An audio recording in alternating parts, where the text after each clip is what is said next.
there, your children are at risk. Schools are using them as pawns for the Obama administration, forcing them to sing songs about studying and helping people. And naturally, the only people who are doing anything about it are the folks at Fox News. Our third story in the countdown, more grist for the mill as the right gins up another bogus claim that the Obama administration is indoctrinating your kids. The fake controversy started a few days ago when video surfaced of kids at a New Jersey elementary school singing a song about President Obama. The video was taken back in February as part of a Black History Month celebration.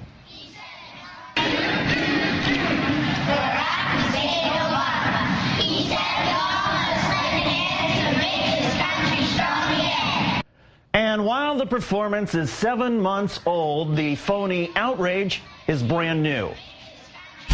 Kids singing a song about Barack Obama. We can't sing Christmas carols in this country. In fact, some say this is like what the Chinese did with Chairman Mao. When you don't want to rhyme, that's all you say. Never mind the fact that the song's lyrics were sent home with the students in advance. And as the school superintendent noted, there were no concerns or complaints during or after the program. Meanwhile, to make sure the manufactured hysteria continues through the week, another video has surfaced, posted on the right-wing website Hot Air. This time, it shows students in North Carolina performing at a program for parents. Education is the path. Can I make America better? Can I make America better? Can we make America better? Yes, yes we can. Yes, yes we can. That video is also from February, with the school giving this response. The segment on President Obama's was less than 1 minute in a length out of a 26-minute program which featured famous Americans of all colors and creeds. As the first African-American to be elected president of the United States, it was entirely appropriate to feature President Obama in the program, along with other famous American leaders. Now, naturally, the folks at Cluster Fox would like you to believe that this type of indoctrination could only occur during a Democratic administration. It has caused outrage across the country because it's indoctrination. Nowhere have we found any songs for President Bush, for example. Here's the evidence that this is indoctrination. If it was George Bush, you'd be having a fit. George W. Bush. Like, well, I mean, you just can't imagine it in a million years. It would never happen. It didn't happen.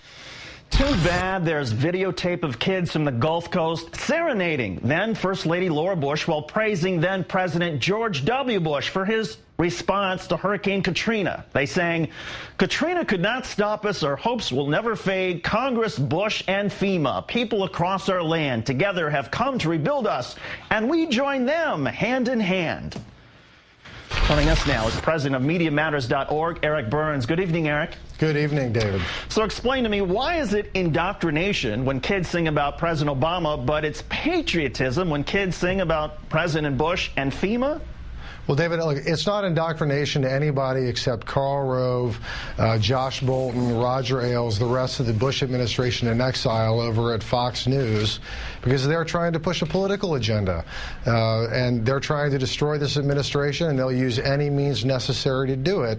And just to give you a little example of this, James O'Keefe, who is the author of one of the suspect Acorn videos that there have been a lot of questions surrounding, told Chris Wallace recently on Fox News that he was employing tactics that would, quote, destroy his political enemies. So that's what this is about.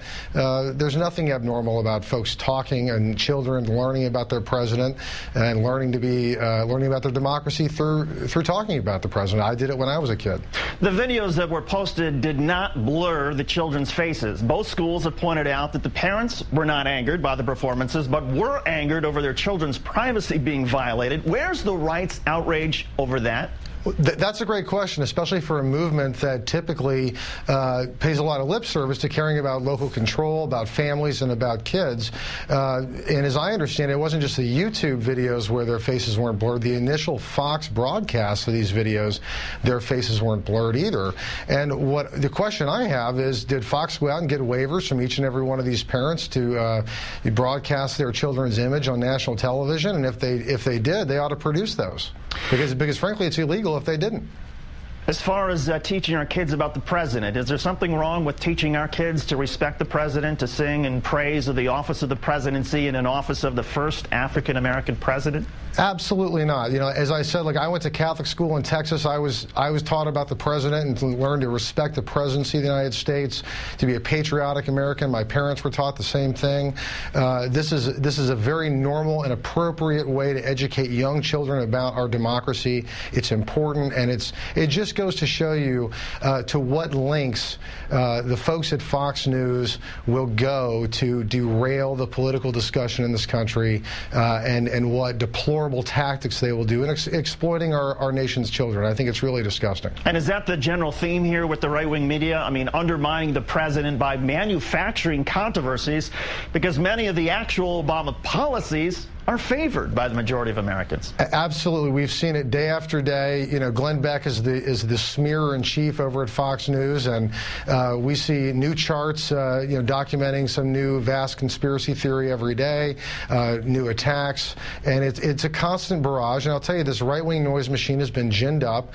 It's never been more ferocious, and their goal is simple. As Rush Limbaugh stated at the beginning of the year, they want Obama to fail.